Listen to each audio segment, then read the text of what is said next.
Assalamualaikum warahmatullahi wabarakatuh. Kami dari kelompok 2 akan menjelaskan sedikit materi tentang merumuskan tujuan pembelajaran. Nah, saya di sini akan sedikit menjelaskan mengenai definisi tujuan pembelajaran. Tujuan pembelajaran itu adalah faktor yang sangat penting dalam proses pembelajaran. Dengan adanya tujuan, maka guru akan memiliki pedoman dan sasaran untuk melakukan kegiatan mengajar. Nah, di sini juga dijelaskan mengenai beberapa pengertian tujuan pembelajaran menurut para ahli. Yang pertama ada David E. Kapel, Camp, dan juga Edward L. Tujuan pembelajaran merupakan deklarasi yang detail dikemukakan dalam sikap dan juga dimanifestasikan melalui tulisan agar dapat dicerna dan hasilnya sesuai dengan yang diinginkan. Nah, lalu yang kedua ada menurut Robert F. Mager, tujuan pembelajaran merupakan sikap yang akan meraih suatu kompetensi yang telah dicanangkan. Sikap yang dimaksud adalah fakta yang abstrak maupun konkret. Nah, selanjutnya yang ketiga ada disampaikan oleh Henry Ellington dan juga Fred Percival. Tujuan pembelajaran yakni suatu deklarasi yang jelas dan menunjukkan skill atau penampilan yang dimiliki siswa yang diraih ketika dalam proses pembelajaran.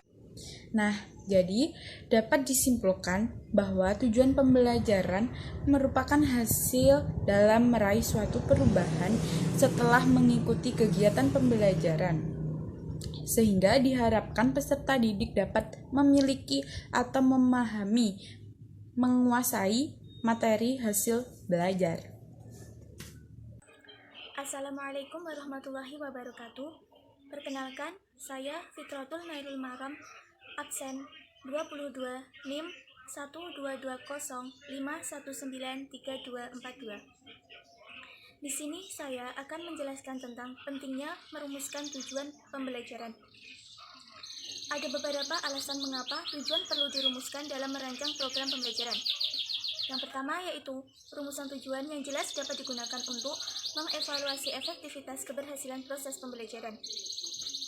Yang kedua, tujuan pembelajaran dapat digunakan sebagai pedoman panduan kegiatan belajar pendidik. Dengan ini, pendidik dapat merencanakan dan mempersiapkan tindakan apa saja yang dilakukan untuk peserta didik belajar. Yang ketiga yaitu, tujuan pembelajaran dapat membantu dalam mendesain sistem pembelajaran, membantu peserta didik untuk memahami materi, metode, dan strategi yang ditentukan oleh pendidik.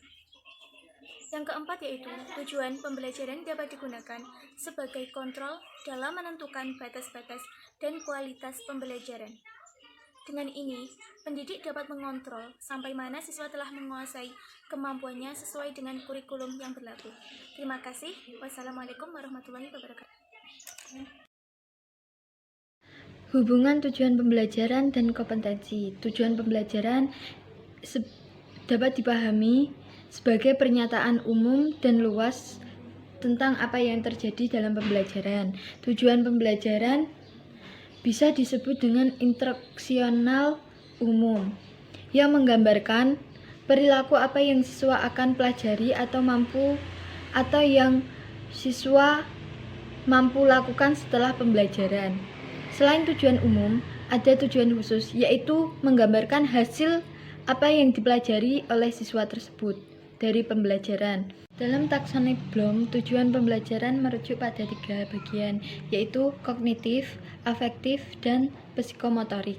Kognitif itu meliputi pengetahuan, pemahaman, penerapan, analisis, sintesis, dan penilaian. Afektif meliputi menerima dan menjawab atau reaksi terhadap pembelajaran. Yang ketiga, psikomotorik yang meliputi perilaku gerakan dan koordinasi jasmani. Menurut E. Mulyasa, kompetensi merupakan perpaduan dari pengetahuan, keterampilan, nilai, dan sikap yang direfleksikan dalam kebiasaan berpikir dan bertindak. Berdasarkan hal tersebut, tujuan pembelajaran dan kompetensi memiliki landasan dasar yang sama, yaitu dalam taksonomi Bloom yang kognitif, afektif, dan psikomotorik. Assalamualaikum warahmatullahi wabarakatuh.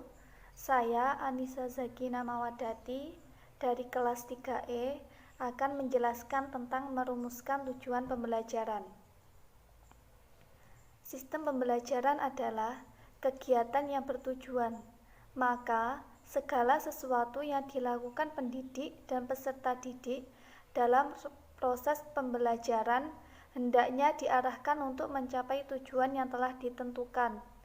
Tujuan merupakan pengikat segala aktivitas pendidik dan peserta didik. Rumusan tujuan pembelajaran dibuat guru untuk siswa, karena guru diasumsikan tahu benar topik atau hal-hal apakah yang harus dikuasai siswa dalam mempelajari topik tersebut. Oleh sebab itu, guru harus memperhatikan hal-hal yang menjadi ketentuan dalam merumuskan tujuan pembelajaran. Guru harus memahami 3 hal pokok dalam merumuskan tujuan pembelajaran, yaitu 1. Guru harus mempelajari kurikulum, sebab bahan yang harus diajarkan dan tujuan umum bahan tersebut ada dalam kurikulum, khususnya GBPP. 2. Memahami tipe-tipe hasil belajar, sebab tujuan pembelajaran pada hakikatnya adalah hasil belajar yang diharapkan dikuasai oleh siswa.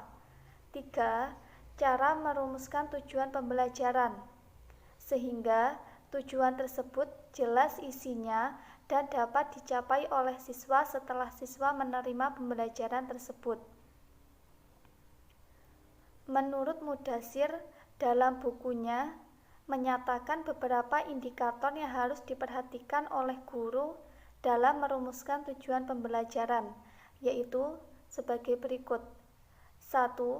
Didasari pada standar kompetensi atau SK dan kompetensi dasar atau KD yang terdapat di dalam kurikulum yang berlaku. 2. Rumusan tujuan pembelajaran yang harus berpusat pada siswa, mengacu kepada perubahan tingkah laku objek pembelajaran, yaitu siswa sebagai peserta didik, karena pada dasarnya yang melakukan pembelajaran adalah siswa. 3. Rumusan tujuan pembelajaran harus mencerminkan tingkah laku operasional, yaitu tingkah laku yang dapat diamati dan diukur yang dirumuskan dengan menggunakan kata-kata operasional. 4. Rumusan tujuan pembelajaran harus berisikan dan berdasarkan makna dari pokok bahasan atau materi pokok yang akan diajarkan pada setiap kegiatan pembelajaran. 5. Harus jelas ukuran tingkah laku siswa yang hendak dicapai dalam proses pembelajaran. 6. Mengandung unsur kognitif, afektif, dan psikomotor yang berimbang dalam setiap proses pembelajaran. 7. Tujuan pembelajaran harus berwujud tingkah laku siswa dalam bentuk kognitif, afektif, dan psikomotor.